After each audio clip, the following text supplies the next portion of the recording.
Hello everyone, and welcome to the fourth in the series of AHDB potatoes webinars, focusing specifically on soil health, potato agronomy and husbandry.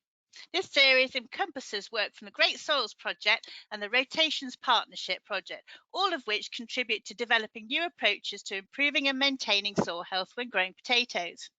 In this webinar, we're getting biophysical, and the topic today is that of Rhizoctonia solani, which is an important soil-borne pathogen of potatoes and other crops. We have a treat today in Dr. Matt Back, who is here to deliver a masterclass on this pathogen and take you on a scientific journey through looking at the implications of this disease and also causal factors, in particular that of nematode presence. Matt is a reader in plant nematology, at Harper Adams University, and he is joined today by PhD student Valeria Orlando. Valeria is basically a PhD student, and she is going to talk about assessing the impact of root-lesion nematode Patalenchus species infestations on the production of potatoes. This is funded by AHDB Potatoes, and she's here today to talk about her work so far. And we're really privileged to be able to share this with you and show you the other side of what AHDB Potatoes contributes to the industry, including supporting research and knowledge transfer and exchange to the wider potato industry. So, before I pass you over to our first speaker, there are a few items of housekeeping I need to run through. Firstly, all attendees will be on mute throughout the webinar. However, please do post your questions using the questions function on the right-hand side of your screen. We always love to have lots of questions, so please don't be shy. We'll cover a couple of questions after each presentation, and we'll have a Q&A session at the end with all the speakers. If we happen to run out of time, we'll get back to you with an answer via email. Don't forget, bases and no-roso points are available, and if you put your usual details required into the chat section, Christian will apply on your behalf, and I must mention that no one else will see this information. There are also some handouts available, which you will find on the webinar control panel to the right of your screen. In our follow-up email after this webinar, we will include some really interesting links for you to look at, in particular the European project Best for Soils, which looks at the nematode species across a variety of crops and countries.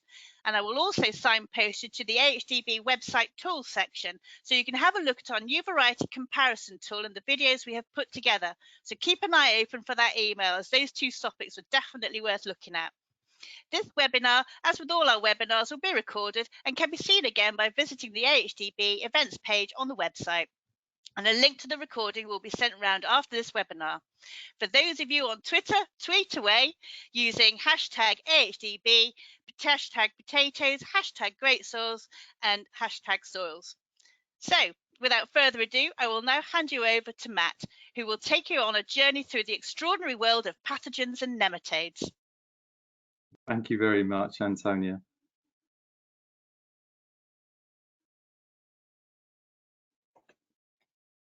Okay, so first of all, thanks to the AHDB for inviting me to give this talk. You may be more familiar with me talking about nematodes. However, I teach at the university on plant pathology, and Rhizoctonia is actually quite an important disease to me, because this was what I studied during my PhD, and I've taken an active interest in this pathogen ever since, and particularly with regards to interactions that occur between pathogens like Rhizoctonia and nematodes in the soil. So Antonia asked me to give a presentation which went over the basics of Rhizoctonia in terms of what it is as an organism, how it causes infections, what factors affect it, how we can manage it, and also to talk about some of the work that we've done in the past on Rhizoctonia and its interaction with nematodes. So some of this information, for those of you who are well versed in Rhizoctonia, will be very familiar, but hopefully I will be able to remind you of some principles with regards to this pathogen and the diseases that it causes. So Rhizoctonia solani is the fungus that's responsible for a number of diseases in potatoes. We're familiar with stem and stolon canker, which occurs on the stems and the stolons respectively, and also black scurf. But there are, of course, a lot of other symptoms that this disease causes, and I will come on to showing you these problems in a few moments. Now, Rhizoctonia is a really widespread and ubiquitous soil-borne fungus. It's found in a huge number of different soils. It's very, very common. It's found worldwide, and also it occurs on a huge range of different crops and also wild plants as well. So some Rhizoctonias have got very, very big host ranges. And I always like to quote this study that was done in Japan, where they worked out that there was 136 species of plants that could be infected by Rhizoctonia solani. So there's a lot of diversity within the species as well, and we'll come on to talking about something called Anaesthemosis groups in due course. So Rhizoctonia, it belongs to a very big fungal taxa, a phylum called the Basidiomycetes. And within the Basidiomycetes, we've got all the sort of cultivated mushrooms, a lot of toadstools that we find in fields and forests belong to the Basidiomycetes. When you see the fleshy fruiting body structures, these are classic Basidiomycetes. But there's also a lot of pathogens belonging to this phylum, including smuts and bunts and rusts as well. Now, Rhizoctonia is what I describe, or what we describe as a necrotroph, and that means that it doesn't feed on living tissue; it feeds on dead tissue. It uses different weapons to break down plant material, and when the plants are not there, then it can survive on various debris. And it's a great survivor. It can survive in a variety of different ways. And there is, as I mentioned, this variation within the species, and we've got this grouping system which is known as Anastomosis groups, which I'm going to explain to you in a little bit. And there are 13 Anastomosis groups, and there's another group called a bridging group. So these are little divisions within the Rhizoctonia solani species, and they have implications for potatoes. In potatoes, the reproduction is all asexual. So although Rhizoctonia solani can have what's known as a teleomorph, which is when it becomes sexual, on potatoes it survives asexually, which means that it survives as a mass of filaments known as hyphae, which make up a network called mycelium, and also as compact masses of these strands called sclerotia, and that's what you're seeing with black scurf.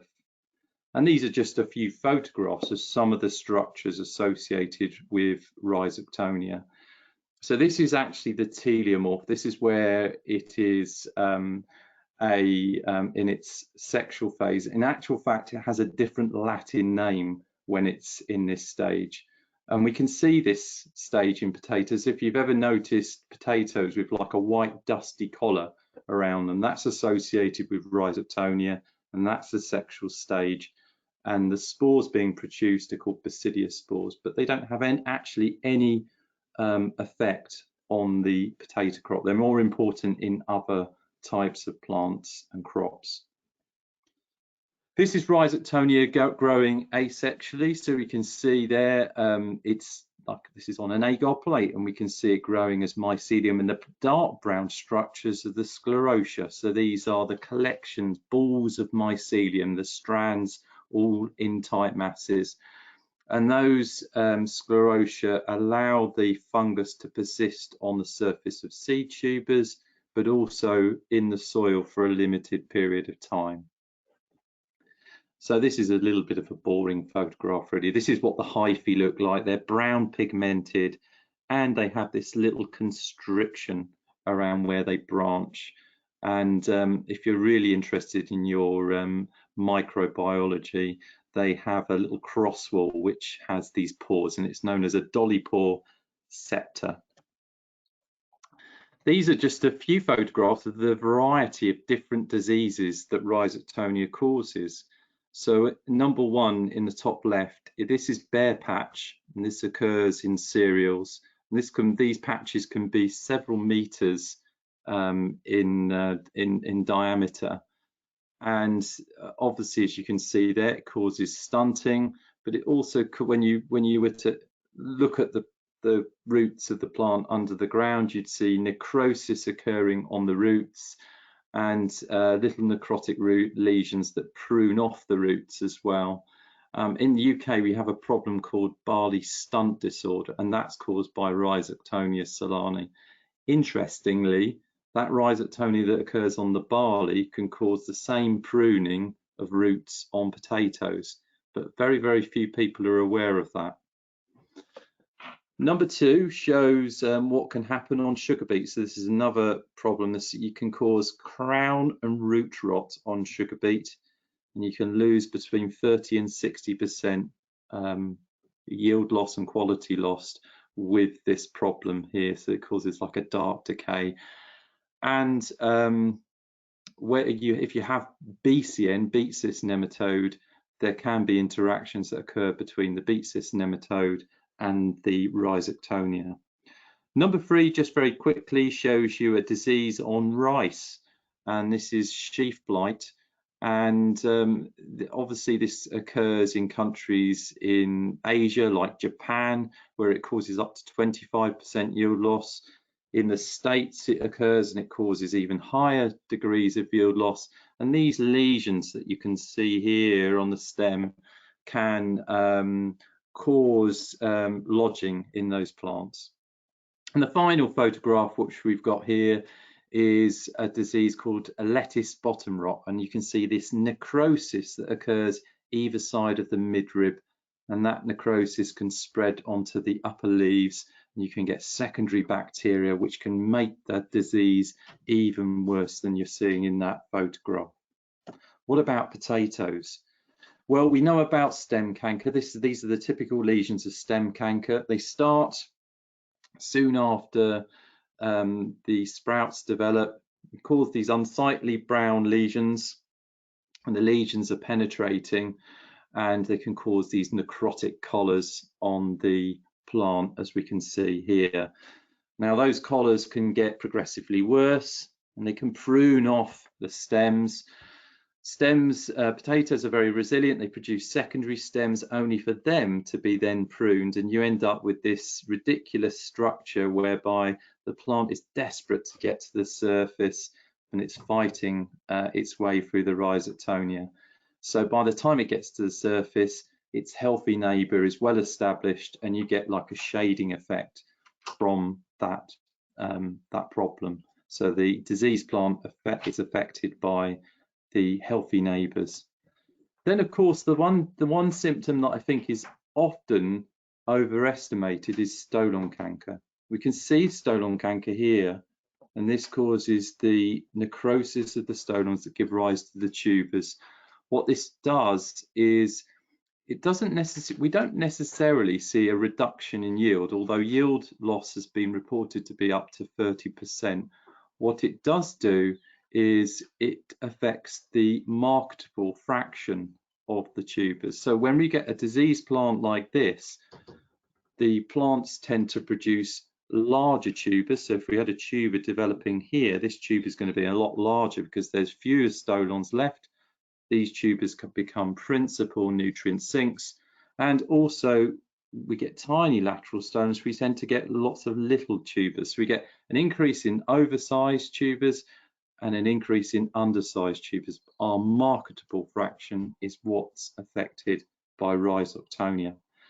And this is another problem. This is called sessile tubers. So the tubers where all the stolons have been pruned, they're developing from tiny lateral stolons, and yet they're not going to meet the grade expected. This is the white collar, as we can see here. This is seen about 8 weeks after planting. As I said, this is not really important potatoes to potatoes, it's just a symptom. Here we can see the problem that's known as giraffe neck or elephant hide. This is due to infections of the stolons. So this is starting at the initiated tubers, and this necrosis is spreading over the surface and forming this unsightly netted scab there as well. And sometimes that netted scab will form in discrete patches. And what this means is that you've got areas of the tuber that won't form, or they're less malleable, they won't stretch. So you end up with these deep holes in the tubers. So you ever see these deep holes in tubers? It's a bit of necrosis, and the potato has grown around that necrosis. That's what's happened there. The other problem, of course, is black scurf, which you're all familiar with. This is the sclerotia left behind as the fungus goes into survival mode. But just because you don't get sclerotia on the surface of your potatoes, you might think, oh, well, my potatoes are black scurf free. There is always invisible mycelium that you can't see with the naked eye. Tubers that look apparently disease-free may not be disease-free, and this is particularly important with some of these anastomosis groups that do not produce sclerotia. And then finally, just to remind you, another problem is internal rust spots, these sort of discoloured spots inside the tuber flesh associated with calcium deficiency are also linked to rhizoc. Okay, so I know we all don't like life cycles, but it is important to go over life cycles because they help us understand how we manage the disease and also help us understand how a disease survives. So Rhizoctonia, as we mentioned, it survives as black scurf. We know that as sclerotia. So if we use a seed that's heavily infected, but also there could be the mycelium there. We've also got a fungus that can survive very well on the debris in the soil. So there is mycelium that's living on any sort of crop debris, and it's a very good survivor. This is why you might not grow potatoes for years and years and years, have a really wide rotation and then still come across it. This is one of the reasons. The other reason is that Rhizoctonia can survive on other wild hosts. For instance, we've recovered it from couch grass, from nightshade. And I should have mentioned here as well, we've got sclerotia, but sclerotia are not as important as we first thought, and I'll show you why in the next slide. So Rhizoctonia is basically, when it's coming from these different inoculum sources, it's attracted towards the plant by the developing shoots. And the shoots secrete carbohydrates, sugars, which stimulate the growth of the fungus. And there were these really interesting early studies that showed using cellophane, where you sort of divided soil with cellophane, how Rhizoctonia would accumulate on the surfaces of the cellophane opposite where potatoes were being grown. Then obviously you've got the colonization of the fungus. The fungus grows across the surface, and then infection. And the fungus uses these structures called infection cushions. These are like little masses of fungal strands. What they do is they put pressure on the surface of the plant, but they also secrete a variety of different weapons. So there are cell wall degrading enzymes like polygalacturonase, and also a type of toxin which causes this necrosis called phenylacetic acid. So the fungus has a variety of chemical weapons, but it's also using pressure to get down into the cells and colonize them and basically destroy those cells, macerate those cells, because it wants to live on dead tissue.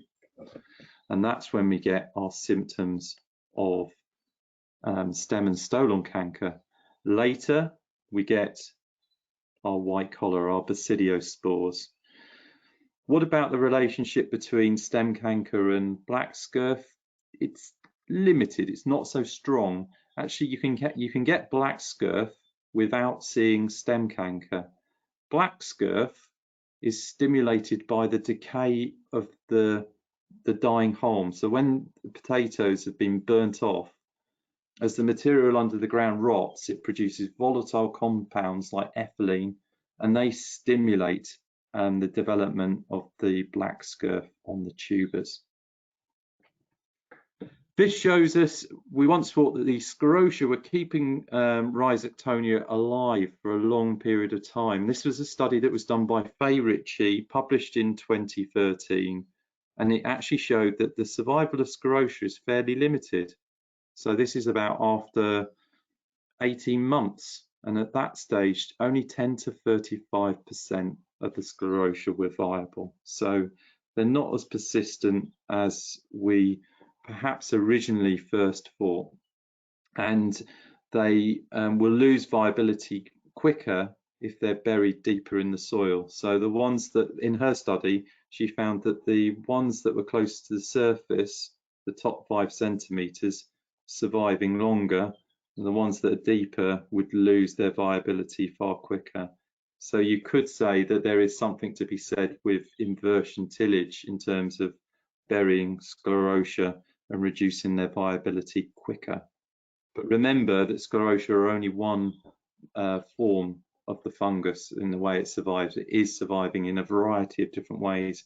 It's very, very difficult to, you'd never be able to eliminate it, but we can work to try and reduce its effects.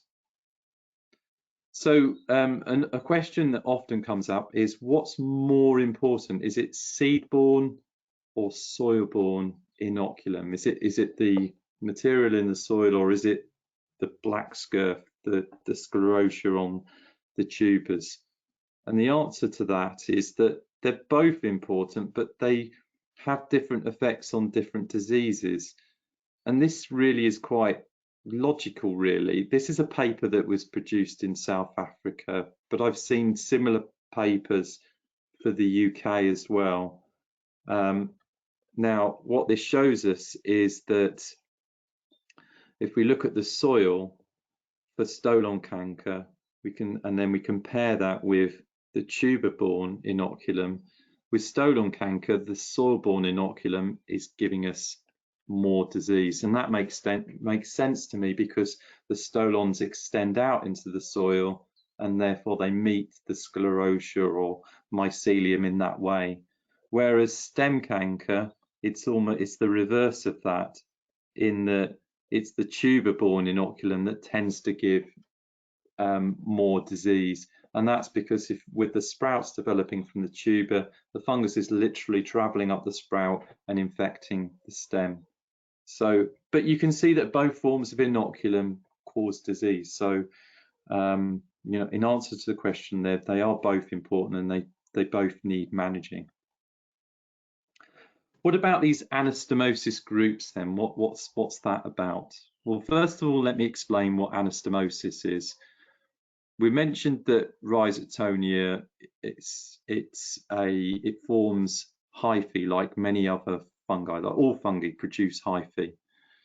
Well, anastomosis is where two sets of hyphae from different organisms, so two different Rhizoctonias, when they grow towards one, they're attracted to one another, they grow towards one another, and as you can see in this last figure, when the hyphae meet, they touch and then they fuse, so they connect up. So if you had two isolates of Rhizoctonia and they joined in this way, they would be a member of the same anastomosis group. And you can get self-anastomosis, where you've got a single colony and you get branches fusing together, but you can also get anastomosis between the same anastomosis groups. So if this happens, what this means is the two isolates are closely related to one another. They're genetically close. The The reason for this biologically is so that these two isolates can share their resources, so they can create a larger network of mycelium. They can signal one another, they can share their resources, and that makes them more evolutionary successful. Why is anastomosis groups important for agriculture? Well, and I'm going to show you in the next slide to illustrate this, different anastomosis groups can relate to the different hosts that are infected. So as you can see here, with these different groups that are listed 1 to 13, that there are different crops affected by different groups. Now, it's not to say that single groups are exclusive for particular plant families. There are examples where there's multiple plant families involved, but there tends to be a host range. So anastomosis groups are important because it tells us a bit about the host range of those groups. And you can see here on the right hand side which of these groups infect potatoes. But also the other thing which is important is that different groups have different levels of pathogenicity, i.e. they're able to cause different types of disease. So they might cause mild disease, they might be mildly pathogenic, or they might cause severe disease. And interestingly, with potatoes, some of these AGs cause different symptoms. Certainly with AG3 and AG2.1, we get the typical stem and stolon canker symptoms. But with AG8, which I showed you earlier, that causes bare patch on cereals, this causes just a root infection of the potatoes. So growers and agronomists may not be so familiar with that symptom. They're used to looking for just the stem and stolon canker symptoms. So there are these differences that are important. Differences in pathogenicity, different in disease symptoms, difference is in host range. And the other thing which I haven't mentioned is that some of these anastomosis groups differ in their sensitivity with fungicides. Certainly there's been studies in the past on the fungicide which we can no longer use, pensecuron, and shown differences in sensitivity with different anastomosis groups. So that's why we should be interested in them as an industry. Well, you might want to know what groups do occur here in the UK, and there was on potatoes, and there was a survey that was done. This is over 10 years ago now. It was published in 2013 by a chap called James Woodall, an old colleague of mine who was at Harper and then went to Ferrer and is now moved over to the University of Idaho. And what James showed in this survey was, we always thought that AG3 was the most common group that infected potatoes, but this survey differed because this was the first time that molecular diagnostics were really used across the board for the groups. And that sort of use of molecular diagnostics gave a more accurate assessment of what was present. And it's actually AG2.1 that's the more common group, and that causes stem canker. It doesn't cause as much black scurf as AG3, but it's as damaging as AG3 in terms of the stem canker. His survey also showed a little bit of AG5. You can see there at the soil at planting and at harvest in the first table. AG5 does cause stem and stolon canker again. Sorry, I just sort of flicked ahead to the next slide by mistake there. So it does cause, AG5 does cause stem and stolon canker, but the symptoms do not cause pruning damage. And AG8, again, pretty common, found in the soil at planting and at harvest. It's just roots that infects. When we look at the table that's for B, which is just on tuber samples, we can actually see that we get more AG3 detections, and that's because AG3 produces more sclerotia readily than 2.1. 2.1 doesn't tend to produce much in the way of sclerotia, Hence why it's important not to just think that your potatoes are disease free if you're not seeing black scurf, because they might have AG21. And look at that, no AG8 found on tuber samples. No surprise there, because it's a root pathogen. Epidemiology. So let's have a look at what affects the disease. So there are abiotic factors. So temperature for AG3, temperature about 10 to 15 degrees C. For AG5, that's less common in the UK, prefers a slightly higher temperature. However, what's more important than the temperature for the fungus is actually the temperature for the potatoes. And I'll tell you why. Potatoes are grown in cold conditions. They tend to grow more slowly. Rhizoctonia on potatoes is a disease of young, immature plants. The quicker we can get the plants through the soil, the less the effect of this disease will be. So for that reason, actually, I think it's more about the temperature that affects the degree of emergence, or the speed of emergence, rather than the temperature that affects the pathogen itself. Because if the plants are kept under the ground for longer, they're more predisposed to the infection.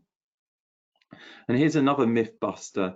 A lot of people say it's cold and wet conditions for Rhizoctonia. It's not completely correct. It's cold and dry. And as shown by these two studies that were done in the past, that showed that stem canker prefers a water holding capacity of 40 to 45%, and black scurf 20 to 40% water holding capacity. What about soil type?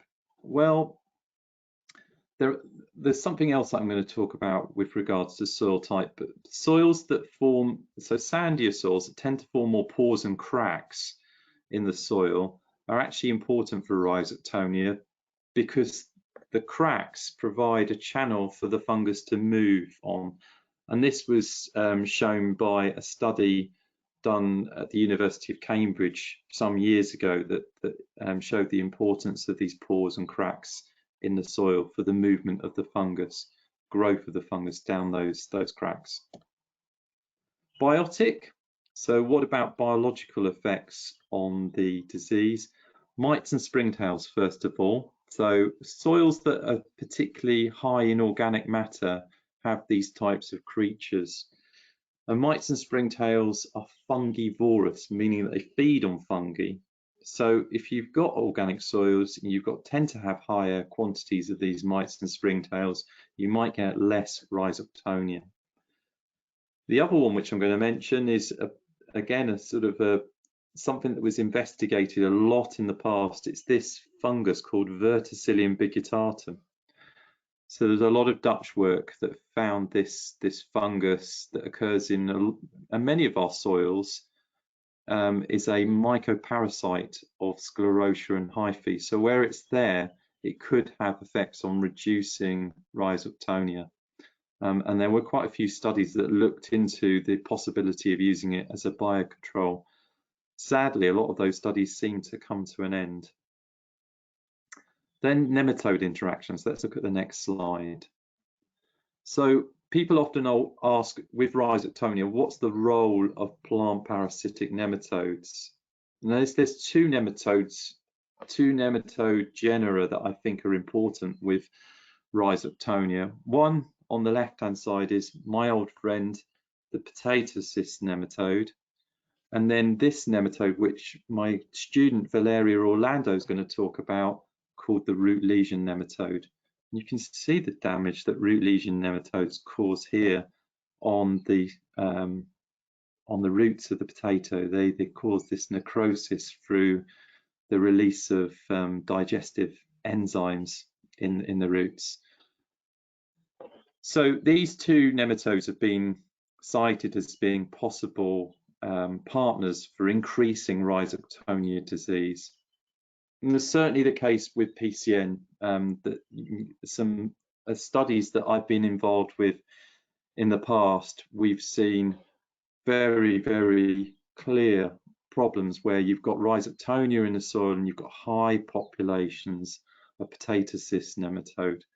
on one of the greatest interactions between PCN and Rhizoctonia, and this is looking at the invasion of roots by PCN juveniles, and then the stolons infected by Rhizoctonia. This study, this is based on 2 years of field work, shows that as the nematodes increase in invading the roots, so the higher the density of nematodes invading the roots, the higher number of stolons that become infected.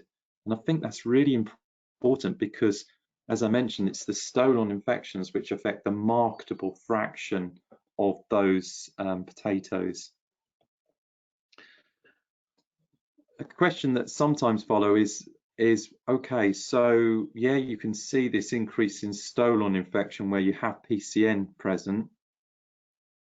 Why does that happen? The reason that people most often go to is, well, nematodes create holes when they invade the plants, and also with cyst nematodes, when they emerge from the roots, they rupture the roots. So those damage points could allow Rhizoctonia to get in.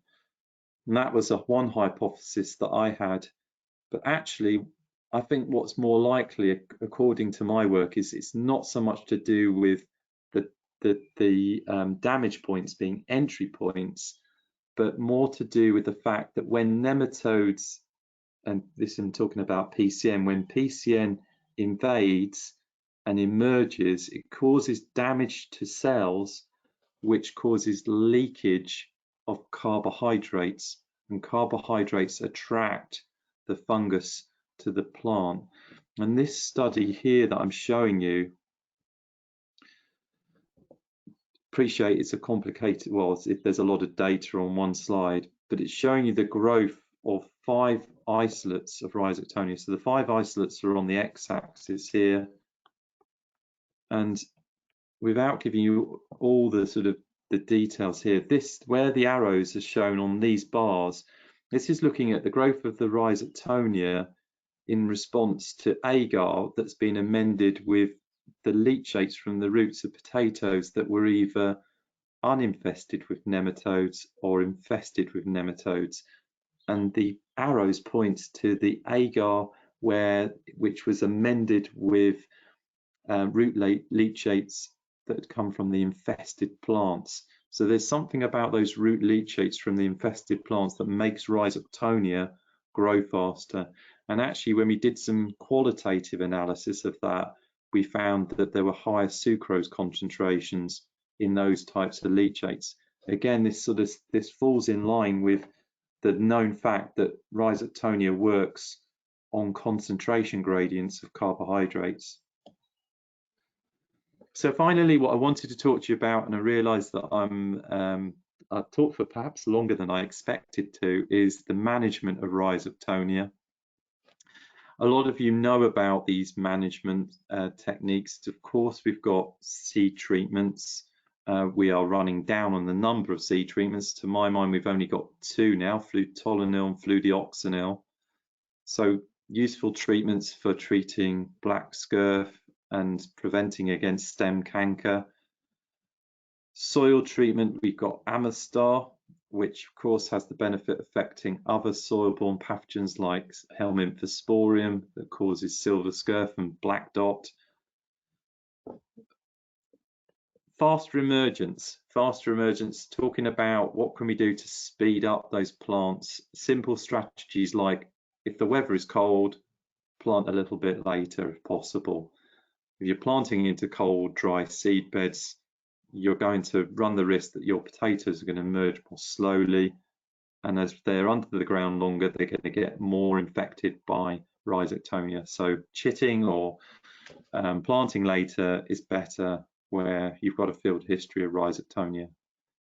Seed testing and soil testing, the more information we can get about Rhizoctonia, the better. We can be more precise about our management. Soil tests are not, there used to be available tests through Ferret, and I don't think you can access this now, but I'm sure if you were to speak to a plant health clinic like Ferret, they would do a soil test for you.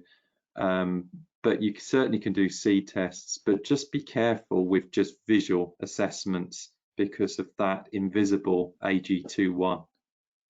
Manage your PCN, we talked about that. That will obviously help with the Rhizoctonia. Weed management, range of different weed hosts that could be natural hosts for Rhizoctonia. Important to keep on top of those. Obviously, certified seed will help because you've got a limit on the amount of black scurf accepted on the seed. And then finally, timely harvest. This date goes back to the fact that the rotting, decaying haulm can stimulate the development of black scurf. So if we're leaving potatoes in the ground longer than they need to be, then all that sort of decay of material is stimulating black scurf development. What about the future? Well, there could be any number of different possibilities for managing this disease in the future. And there has been some work and products in the past that use Bacillus subtilis, and that has shown some effect. This is a biopesticide. So Bacillus subtilis works because it has, well, for a number of reasons, it produces compounds called lipopeptides that affect fungal membranes, but it can also induce systemic resistance in the plant. There's been work in the past and also presently on what's known as hypovirulent strains of Rhizoctonia. These are strains of Rhizoctonia that have been infected by a type of virus that affects the weaponry of the fungus, i.e. it's not as virulent as its virulent counterpart. So it doesn't really cause an infection, but what it does do by infecting but causing very little disease symptoms is induce the plant's defense mechanisms against the main fungus. We might get more novel varieties in the future. That's a possibility, although the past work that I've seen on varieties has been very variable. Biofumigation, we've done a lot of work on biofumigation with PCN, and I've seen work that's been done on Rhizoctonia, and certainly Rhizoctonia amongst other fungal species are susceptible to isothiocyanates. So that could be something that may help. So in conclusion, thank you for listening to me, first of all. Rhizoctonia, as we can see, it's globally occurring soil-borne fungus, certainly occurs on a huge range of different plant species. Remember the different anastomosis groups and their different effects on plants. And remember about how Rhizoctonia is affecting potato production, either through the damage that it does to the stolons on the marketable fraction, but also the cosmetic defects, which can be internal, like internal rust spot, or external, and also the blemishing effects that affect seed, or sorry, the downgrading of seed because of sclerotia. In terms of interactions with fungi, clear interaction with PCN and Rhizoctonia. Evidence to date would not indicate an interaction with root-lesion nematodes. There have been some papers and attempts done on this. I still think it's a possibility because the type of damage that root-lesion nematodes do to potatoes, I would expect it to affect the carbohydrate gradients in the same way as PCN. And then just to finish with management, we talked about management. We have got chemical controls, but don't forget some of these cultural controls, such as speeding up rapid emergence. And hopefully some of these novel biological strategies become more available in the future. And finally, thank you very much for listening.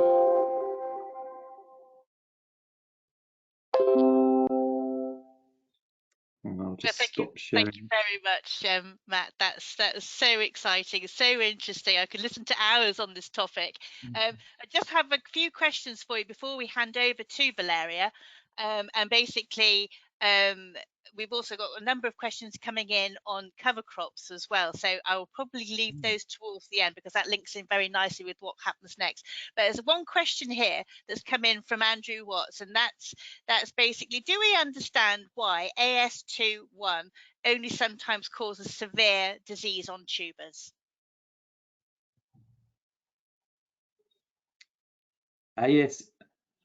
Oh, okay. So AG21. Why only why? It's so AG21.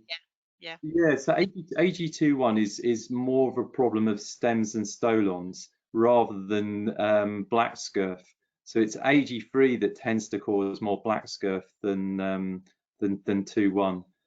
But 21 is quite interesting in that one thing I didn't mention is there's subgroups within 21 as well. There are these different subgroups. There's even genetic diversity there. So one isolate of AG21 might cause mild symptoms, and another isolate of AG21 can cause severe symptoms. So there is a lot of genetic variation within 21. Okay, so anastomosis groups and fungicide resistance, how will variety play a part in future potato production? I think with Rhizoctonia, being honest here, that I don't think it's a high enough priority for varietal resistance. I think there are higher priorities in choice of variety than Rhizoctonia. And in the past, there have been sort of some studies that have compared varieties, but it's been consistent in a glasshouse situation, but never been very consistent when it's being taken out to the field. So, and also the other problem I think you've got is just because there is a lot of genetic variation in Rhizoctonia, you can't really just say we're going to give you a score for Rhizoctonia because there's so many different groups out there as well. So it's a difficult one. Okay, just one more before we go on. I've got a question here from Mark Taplin. Hi, Mark. How is an IRS symptom linked to Rhizoctonia solani? I don't know. The honest answer is I don't know why you get that connection.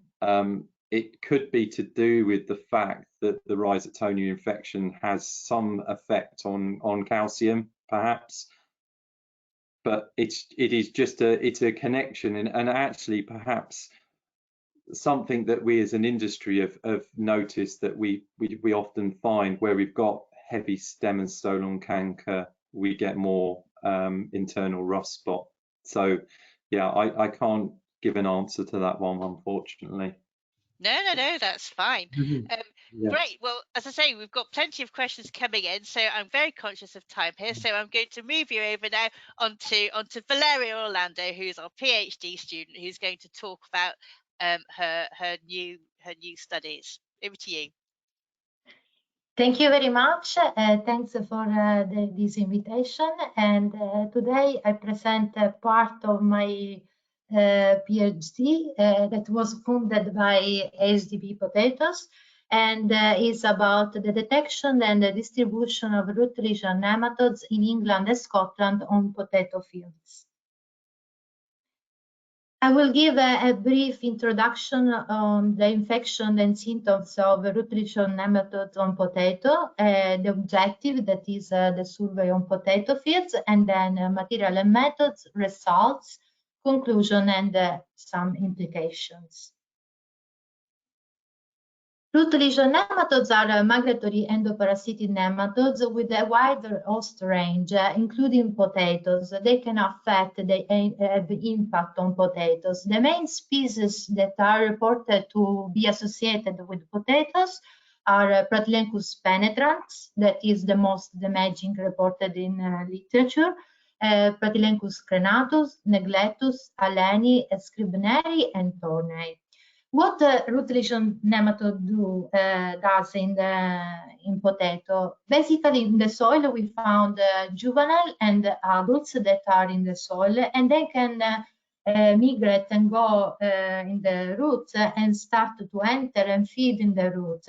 Once inside the root, they start to feed and reproduce, creating some lesion on the roots that are due to the cells that start to eat, or the plant cells in the root. And then discrete brown lesion can be seen on the root of the plant. This lesion can be secondary entry of other pathogens like Rhizoctonia solani and Verticillium Daliae. In literature, there are several reports of interaction of root lesion nematode with the Verticillium Daliae, causing early disease of potato, and there are few reports, as Matt mentioned, about interaction of root lesion nematode and Rhizoctonia solani. The nematode itself causes problems on potato on the roots, as I said, with the necrotic lesions, and this causes a poor growth of the roots. Consequently, the plant cannot uptake water and nutrients as normal does the plant. So consequently, the whole plant become poor in growth and stunted with the leaf chlorosis. When there are high densities of root lesion nematode of some species in the soil, this can affect directly the tubers, with some tubers with the wart-like protuberance or scabby appearance, as here reported. In UK, there were few studies, and there were many farmers were not aware if root lesion nematode is present or not in potato fields. So one of the objectives of my PhD was to conduct a survey in England and Scotland to know the distribution and prevalence of this nematode in potato field in UK. So for that, my strategy was to focus on the top 15 counties of potato production in England to make sampling in 200 the potato fields. The strategy was to keep the sampling between September and November, split in 2 years. And in each field, I focused my attention at the gate entrance, focused in the area of 1 hectare, and with the W-view pattern as a sampling strategy, as here reported in this drawing. And I took approximately 60 subcore, 15 for each side, and arriving with a soil core at 20 centimeter depth, that is the depth where root lesion nematode usually are most found. To collect for each field around 1 kilogram of soil that was kept in a plastic bag and in a cold room at 4 degrees until the nematode destruction. The nematode destruction was done with the white head thread tray method, and after nematode destruction, I made the morphological and molecular identification, applying also in the samples the qPCR that was developed, I developed and validated during my PhD as well. Then I also added 18 samples from Scotland. From these surveys, we found that root lesion nematode is highly present in England, and we had 88% of fields that were positive to root lesion nematode, so are widely spread in potato fields. And mainly, I found that was present Pratylencus neglectus for 31% of fields that presented this species, followed by Pratylencus tournei, penetrans, and then also crenatus with a less percentage, but still present. Then there was also other minor species reported grouped together as others. Mainly for the distribution that here is represented in this picture, we found that the root lesion nematode are prevalent in the east and or northeast of England. And interestingly, Pratylencus neglectus was the most distributed in the east of England. Pratylencus tornae more in the south, so Cornwall, Essex, Kent, southeast and southwest. Then Pratylencus penetrans was mainly in the east and southeast, so the Norfolk, Suffolk, Kent, Essex, and then Pratylencus crenatus was more central in the east and west, more in Shropshire, Staffordshire, and Norfolk and Suffolk as well. Then for Scotland, we also found that root lesion nematodes were highly present. For 94% of field, they presented root lesion nematode. And again, the main species was Pratylencus neglectus, but also Pratylencus crenatus was widely present. And also here we found penetrans and tornae, but with less distribution. An interesting result was that for 83% of field, there were mixed species in the same samples. So this is something also important to know, that in each field it can happen that they can have more than one species in one samples, and each species can have a different behavior in the soil, and also depending which cultivar is present in the field. So to conclude, we can conclude that root lesion nematodes are widely spread in England and Scotland, and mainly is Pratylencus neglectus that is present in both, but also other nematodes like Pratylencus tornae, crenatus, and penetrans were also present.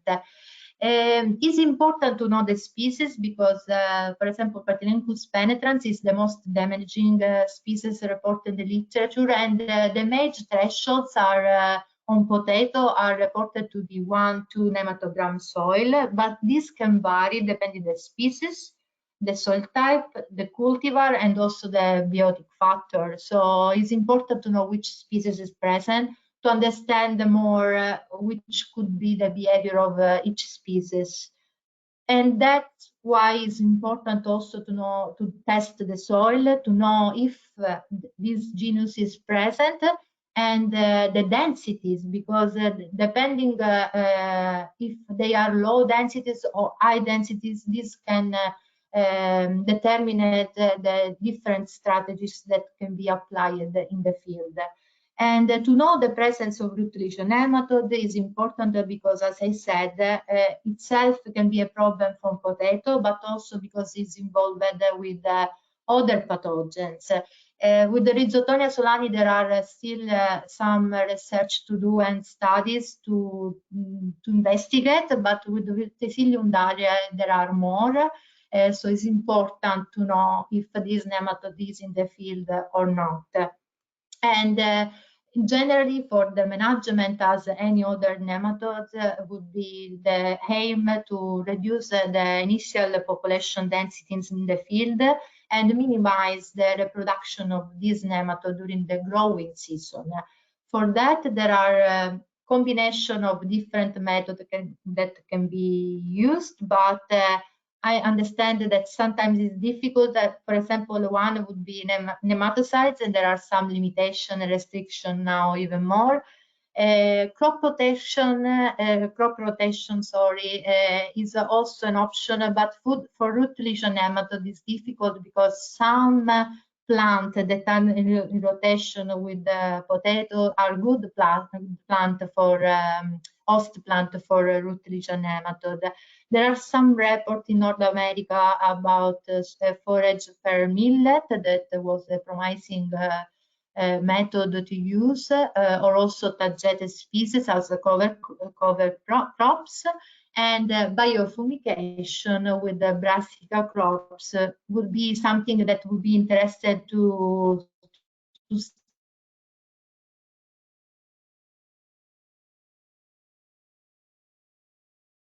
study more here in the UK against root lesion nematode. For that, I conclude. I thanks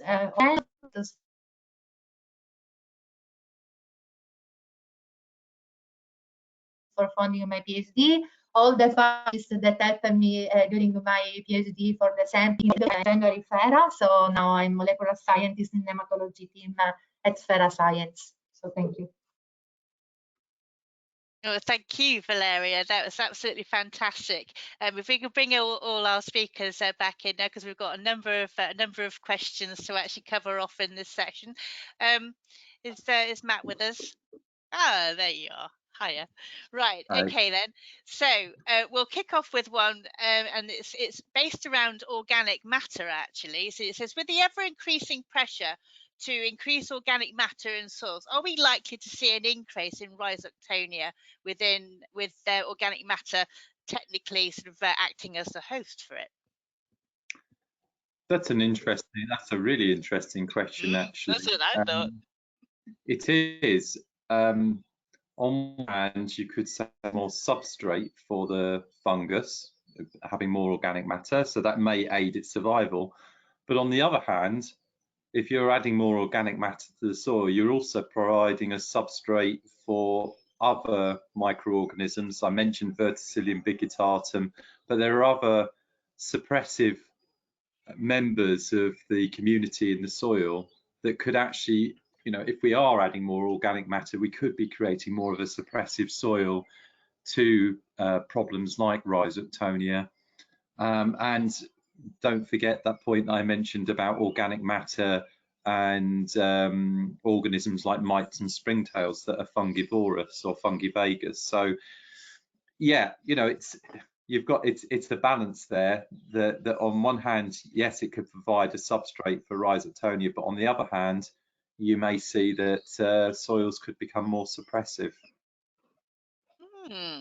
Okay, now we've got one here all about cover crops, and basically to cover off a few of the questions put in the chat box so far, I'm going to say, so can weeds or cover crops act as an alternative host for the Rhizoctonia pathogen, and what's the link between PPNs?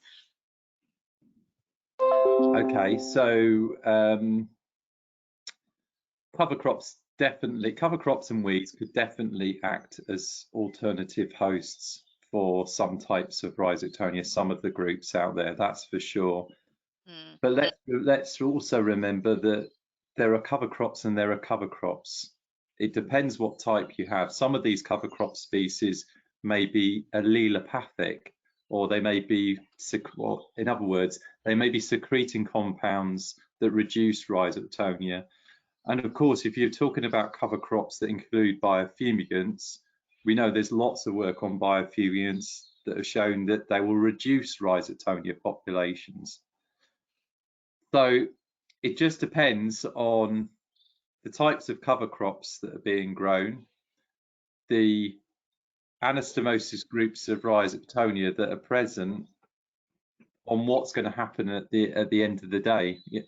And I'm sorry that I seem to be giving answers that are not, there's not a simple answer to that question really. It really depends on those factors in answering that. What was the question in relation to PPNs? I was looking at something to do with, there was one in here about Verticillia. Could that actually act as some of these crops? Could they actually act as hosts, for PPNs and actually transfer into a crop of potatoes as well as one? Well, definitely. I mean, certainly some of the cover crops could act as hosts for plant parasitic nematodes, root-lesion nematodes. I'm going to sort of let Valeria have a word in there as well. Root-lesion nematodes are incredibly polyphagous, or some species of root-lesion nematodes are polyphagous. Yeah. Do you want to add anything there in particular about root-lesion nematodes? Go on, Valeria. Yes. They are polyphagous. They can have a different host that can be rotation, and the main one would be perlemmellage and millet, I think. I don't know if this. Yeah, no, that's fine. Graham Skinner's also put hi Graham, has got to put a question in. It goes, which cover crops should be avoided concerning free living nematodes and Rhizoctonia in a potato rotation? That was it. It says, which cover crops should be avoided? Avoided. Do you want me to say a few things first of all? So again, this is the problem in a way, that when you talk about root lesion, or when you talk about free living nematodes, what are you talking about? Are you talking about tobacco-ratovirus vectoring nematodes like stubby root nematodes, or are you talking about root lesion nematodes, or are you talking about needle nematodes? So when you say that to us as nematologists, we say, well, they've all got different host ranges, so it depends what you're talking about. But you know, for many of these species, like let's say stubby root nematodes, root lesion nematodes, they have very wide host ranges. So there aren't many crops that you can use in the rotation. Obviously, Valeria mentioned one, millet, that's not a host for root lesion nematodes, that are not host for these nematodes. So all of them could, in the same way as crops, provide a food base to keep them going. The only sort of nematode where we haven't really got that problem, of course, is PCN or BCN, where they've got a more narrow host, or even BCN's got a broader host range than PCN. But and Rhizoctonia, well, Rhizoctonia has, you know, as I said, a very broad range of hosts that can be affected by the type of Anastomosis group that's present there. Great. Okay, so with the move to min cultivations, and basically sort of looking at, and specifically, you know, sort of a program that's been in place for a number of years, how detrimental would that be to basically put a crop of potatoes in there in terms of potential introduction of pathogens and pests in the future? And would that actually cause a bit of a problem and encourage, you know, more infection through a stable environment? They're okay. On one side, you could say that the undisturbed soil is certainly going to be better for pathogens like nematodes. Certainly in the case of Rhizoctonia that we've been talking about, as I mentioned, Rhizoctonia is more likely to survive as sclerotia in the upper surface of the soil. So if we're not burying, then we're not taking it deeper. So that, on one hand, yes, you know, by not having much tillage, we're not really favouring the reduction of these nematodes and pathogens for that reason.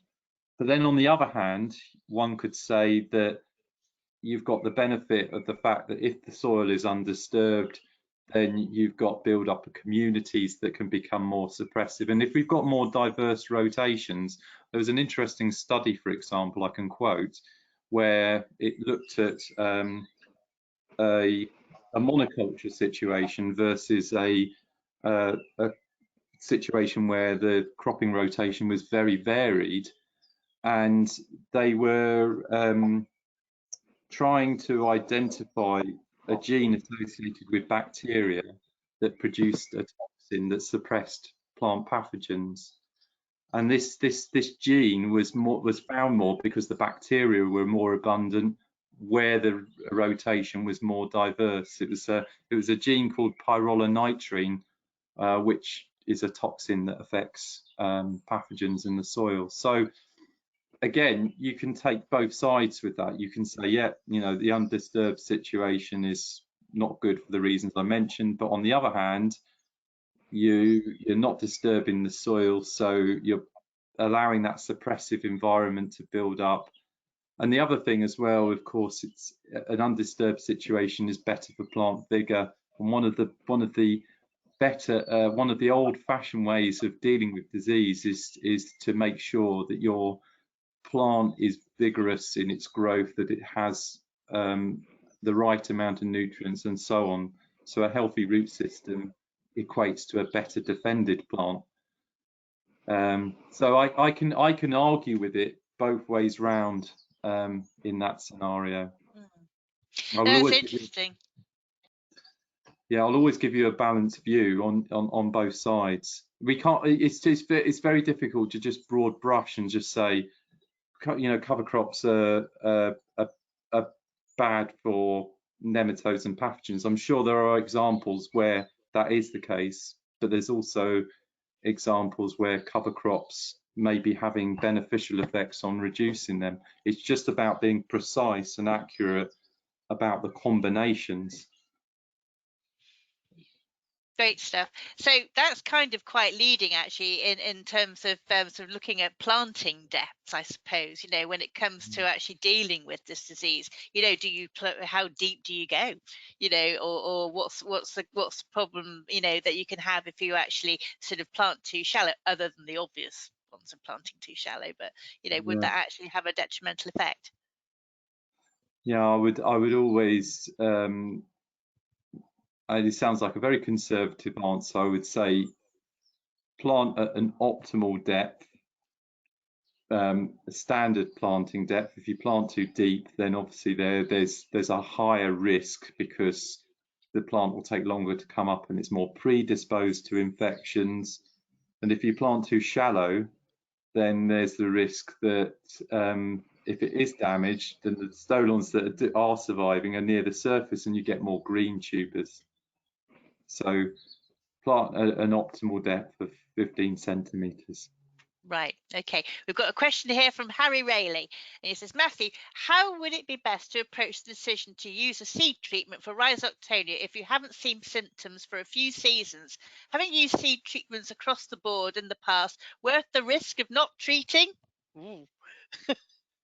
Interesting question. Yeah, I guess it depends on whether you're using certified seed to begin with. If you're using certified seed, then that's obviously reducing the chance of you having a problem.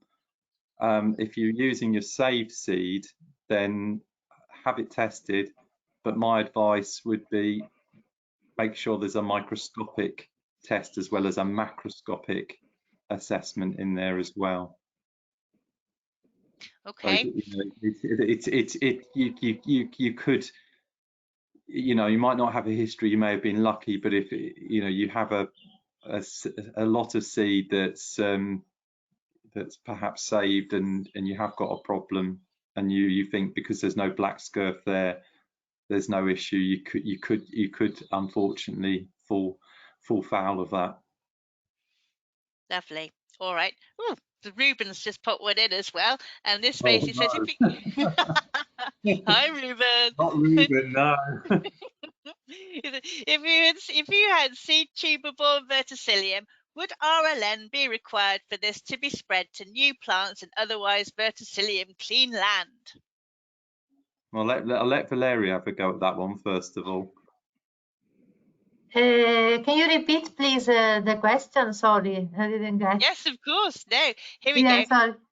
If you had seed tuber-borne verticillium, would RLN be required for this to be spread to new plants in otherwise verticillium clean land? This is a difficult question for me to answer. I don't know, Matt, if you can. If it was seed-borne verticillium, that's what I think is being said. Yeah. If you had seed-borne verticillium, would So RLN be required? Yeah. Not necessarily. If let's say that there was some microsclerotia of verticillium there adhering to the tubers, maybe there was some dirt with the microsclerotia there of verticillium, you could still get the disease. So one thing that would be said, and I think Valeria will be familiar with this study, is that there was a nice study that was done in the US that showed that inoculum levels of verticillium that might not cause a problem because they're so low in isolation could become a problem if you had them same low inoculum levels with root-lesion nematode. So root-lesion nematode can make the difference if you've got low inoculum levels of verticillium. Okay. It doesn't. I don't know if that completely answers Ruben's question, but that's my best stab at it. He'll be laughing and chortling now at that.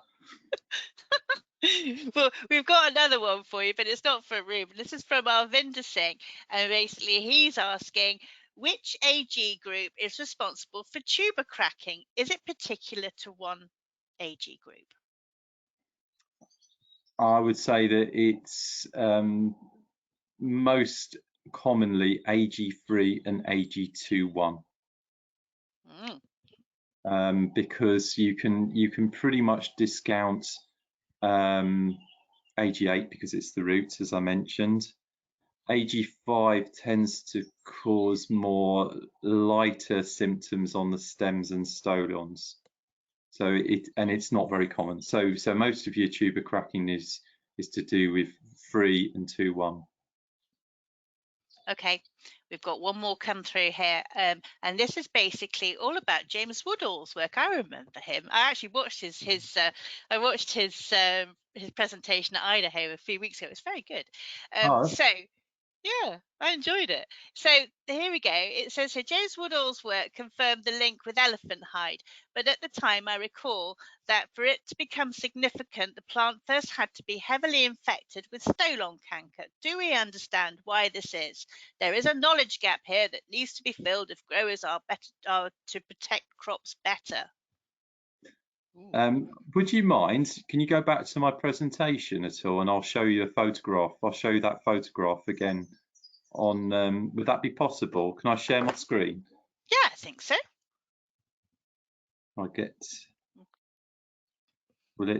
Do I have to get a message come up to say that? I'll just get Christian in on this so you can show this. Right.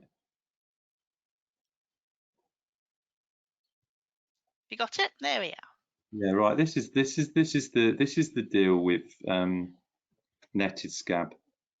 It's definitely to do with stolon canker. If you look down here, these are tubers that have formed, have just initiated, and you can see the basically the necrosis that's on there. But what happens is that as those tubers fill, that hard patch is getting stretched over the surface. It's getting larger. It's getting apart. So you end up with something. You imagine you've got sort of like something that's very hard and compact, and as it fills, it's breaking all that necrosis up. That's what's happening, and that's going back to those holes in the tuber. We never knew what this. The individual that asked that question is absolutely right. We never knew really what caused these holes until we did like a molecular assessment of what was inside them, and it makes perfect sense. It's essentially this hard piece that's just not expanded, and the tube has just grown round it. So that's my answer to that one. I don't know, you can stop sharing my screen if you want. There, yes, if you just want to drop back in there, that'd be wonderful. I have something for Valeria, actually. I just wanted to ask her about your experiences being a PhD student on an AHD project, and what were your highlights? Oh, well, it was a great journey, and I really enjoyed my PhD. And the best was to go together with go in the field and see the farmers, see the field, and see UK, because I traveled a lot the first year, mainly in 2017, and yeah, it was I really enjoyed, and it was nice because my project was with different topic, this of the survey, but also about the molecular. I did a very good, I think, progress in identification of root-lesion nematode for molecular diagnostic, and also I had experience with the glasshouse experiment with the root-lesion nematode and potato, so I had a different aspect to look at, and Yeah, and I would say thank you to HDB for funding this, and Matt to direct me in this. Yeah, and you even got to go to Scotland too, from what I see. So I mean, you know, you're pretty well travelled actually. That's impressive. Yeah, yeah, and I was in Scotland also for my molecular training. I was there with at the James Hutton Institute. So I travel a lot. Yes. Oh, I'm so glad you've enjoyed it, because we've enjoyed having you both here today. So basically, I'm just going to sort of close this session off now and just say thank you very much to you both. I've thoroughly enjoyed it, and I hope everybody else has. And I hope that all our listeners have actually come away learning something new. I know I've picked up a few new bits of information, so that's fantastic. So basically, you will all receive a survey immediately after this webinar closes off. So please take the time to fill it in, because we always want to hear your thoughts on this. And our recording will be available shortly afterwards. So if you have any questions, you can contact me, and my details are on the website as well. And we really hope that you enjoyed this webinar. Just one last thing, and just following on for the Potato Soil Health series and the Great Soils programme, we've got some future dates for you to add to your diaries. First, we have a podcast being released shortly about optimising irrigation practices to prevent soil erosion, and that's going to be featuring Nigel Simpson, who is the River Basin Coordinator for Catchment Sensitive Farming in East Anglia. And we also have 2 further AHDB some soil health webinar dates for your diaries, and they're going to be the 19th of May and the 23rd of June. So keep an eye on social media and our website, and also your inbox for further information on these events. And we hope you can come along to these. And don't forget, you can always catch up via our website, especially onto the events page as well. So it just remains for me to say thank you very much for listening in today. Stay safe from all of us at AHDB Potatoes, and we very much look forward to seeing you all again in the future, in person, hopefully. Thank you very much, and goodbye.